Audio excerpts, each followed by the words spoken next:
미국 대통령 도널드 트럼프는 자신이 직접 터키가 이란 편에 서서 전쟁에 참전하는 것을 막았다고 자랑하고 있습니다. 그리고 그는 터키 지도자 에르도안을 자신의 말을 들어준 위대한 지도자라고 칭찬합니다. 토요일 오벌 오피스에서 트럼프는 터키 대통령이 이스라엘 그리고 따라서 미국과의 분쟁에 참전할 유력한 후보였다고 주장했습니다. 트럼프의 말에 따르면 그는 이스라엘을 별로 좋아하지 않는다고 합니다. 하지만 그는 에르도안에게 전화를 걸었다고 말합니다. 트럼프가 에르도안에게 개입하지 말라고 했고 에르도안은 따랐습니다. 터키는 그동안 전쟁에 참전할 조짐을 공개적으로 보인 적이 없습니다. 그리고 한때 터키 자체가 실제로 이란의 공격을 받기도 했습니다. 하지만 이 이야기가 단순한 트럼프의 흥미로운 일화에 그치지 않는 이유가 있습니다. 그는 이제 F-35 스텔스 전투기 판매를 암시하고 있습니다. 맞아요. F-35 스텔스 전투기를 터키에 판매하는 건데 이는 터키가 미국과 이란의 전쟁에서 이란 편에 서지 않은 것에 대한 보상입니다. 2019년 러시아 미사일 시스템 구매로 F-35 프로그램에서 퇴출된 터키입니다. 오웬 알터먼이 트럼프 발언을 자세히 전합니다. 나토 수장이 수요일 백악관을 방문했고 논의의 한 초점은 다음이었습니다. 도널드 트럼프가 터키 대통령 레제프 타이프 에르도안에게 F-35 전투기를 지원하려는 의향입니다. 저도 그렇게 생각합니다. 네, 저도 그렇게 생각합니다. 보세요. 그는 나토 회원국입니다. 일본은 그를 그렇게 보지 않지만 그는 실제로 그렇습니다. 그는 나토의 강력한 회원국이며 저도 그렇게 생각합니다. 아마도 그를 기쁘게 할 일을 할 것 같습니다.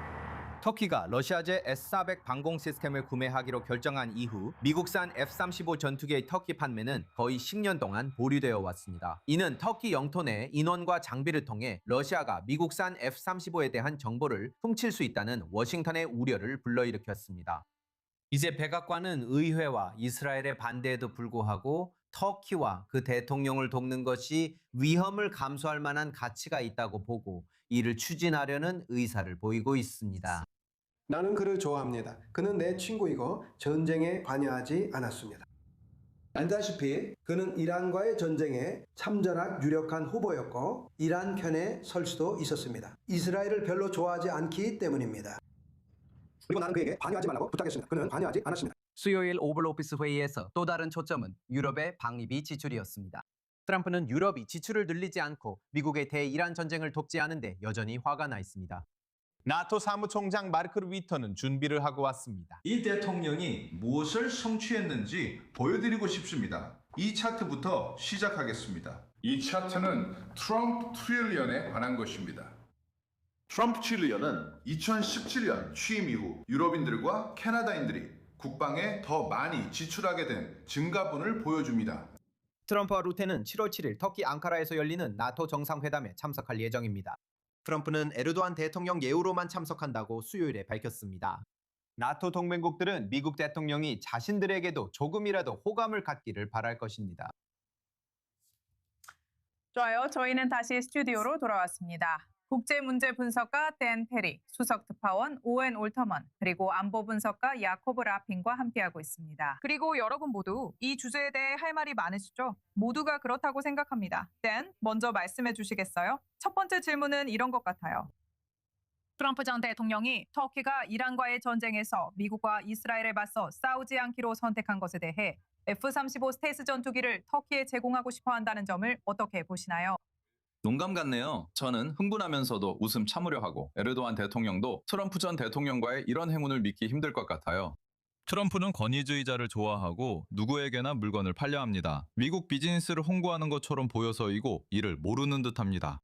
터키는 이란 편에 서서 전쟁에 참전할 후보가 아니었습니다. 이란과 터키는 아랍이 아닌 무슬림 국가로 이 지역의 주도권을 두고 경쟁하는 라이벌입니다.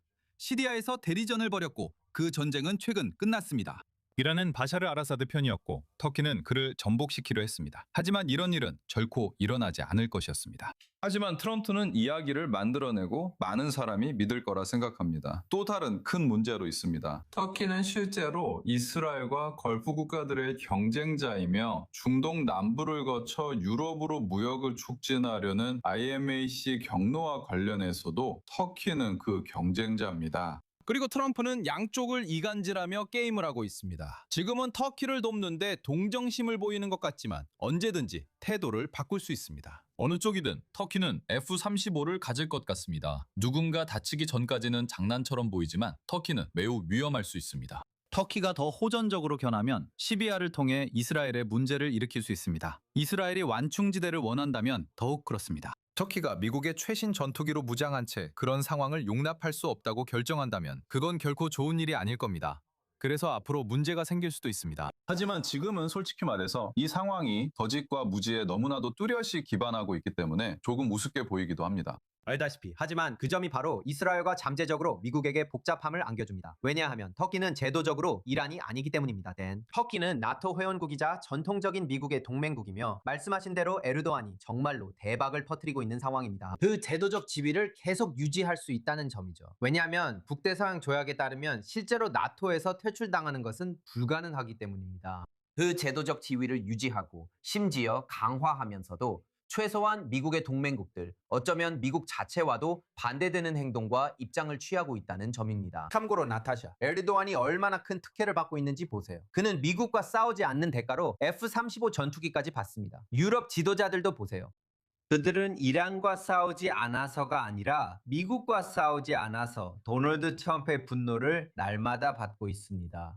당신이 나토를 언급했죠. 이건 꼭 말해야 합니다. 트럼프는 나토에 대해 터무니없을 정도로 무관심합니다. 그리고 아시다시피 실제로 1월에 트럼프는 나토 동맹국인 덴마크의 영토를 침공함으로써 사실상 나토와 싸우는 것을 고려하고 있었습니다. 이제 그는 터키가 나토 회원국임에도 불구하고 터키가 그 편에 설 것이라는 의미에서 나토와 싸우는 것을 상상하고 있습니다. 하지만 터키가 한 가지는 제대로 했습니다. 그리고 이것은 에르도안에게 단순한 행운이 아닙니다. 터키는 진짜 군대, 진짜 육군을 키웠죠. 나토에서 두 번째로 큰 군대입니다. 그리고 도널드 트럼프도 그 점을 존중합니다. 미국 정책 이반자들도 그 점을 존중합니다. 그리고 맞아요. 에르도안은 나토의 집단 방위에 기여하려던 게 아니라 개인적 이유로 그렇게 했어요. 하지만 그는 실제로 국방비를 지출했고 터키도 수십 년간 국방비를 써왔으며 실제 군대를 보유하고 있습니다. 이것이 도널드 트럼프의 관심을 끌었습니다. 그래서 저는 이스라엘에 대해 조금 더 말씀드리고 싶어요. 왜냐하면 에르도안이 이스라엘 국가에 대한 위협을 점점 더 강화하고 있다는 것을 우리가 알고 있기 때문입니다. 그의 내무부 장관은 예루살렘을 해방시키겠다고 말하고 있습니다. 트럼프는 그를 위대한 지도자라고 부르고 있습니다. 이제 그는 F-35 전투기를 미끼로 내걸고 있습니다. 이것이 이스라엘에 어떤 메시지를 전달한다고 생각하시나요? 특히 미국과 이스라엘의 관계 측면에서요. 터키는 현재 큰 기회를 포착했다고 봅니다. 현재 터키는 신오스만 이슬람주의자 또는 친이슬람 정권뿐만 아니라 여러 세력에 의해 운영되고 있습니다. 저는 지금 단계에서는 그렇게 부를 수밖에 없습니다. 왜냐하면 그 정권이 반대자들에게 하는 행동, 즉 그들을 감옥에 가두는 것을 보면 그렇기 때문입니다. 하지만 이것은 또한 중요한 전략적 기회로 인식됩니다. 왜냐하면 이란 시아파 축이 상당히 약화되었기 때문입니다. 이제 그들은 무슬림 세계의 지도자로 자리매김하려 합니다. 이를 위해 이스라엘을 계속 공격하고 하마스를 후원자임을 내세웁니다. 참고로 신베트가 지난주에 발표한 바에 따르면 수십 건의 테러 공격이 어디에서 계획되었는지 아십니까? 바로 터키에서였습니다. 이스탄불에서요. 하마스는 언급하지 않았어요. 그들은 하마스를 받아들이고 있습니다. 그래서 이 문제에 대해 깊이 들어갈 시간은 없습니다. 터키는 주요 전략적 문제로 떠오르고 있습니다. 그들은 F-35를 절대 받아서는 안 됩니다. 이스라엘이 승인 반대 압력을 넣을 것이라고 확신합니다. 터키는 당분간 함께하며 우리는 계속 이 문제를 다뤄야 합니다. 터키는 앞으로 이란을 떠올리게 할 방식으로 이스라엘을 포위하려 할 것입니다. 오늘 함께해 주신 모든 분들께 감사드립니다. 정말 흥미로운 대화였습니다.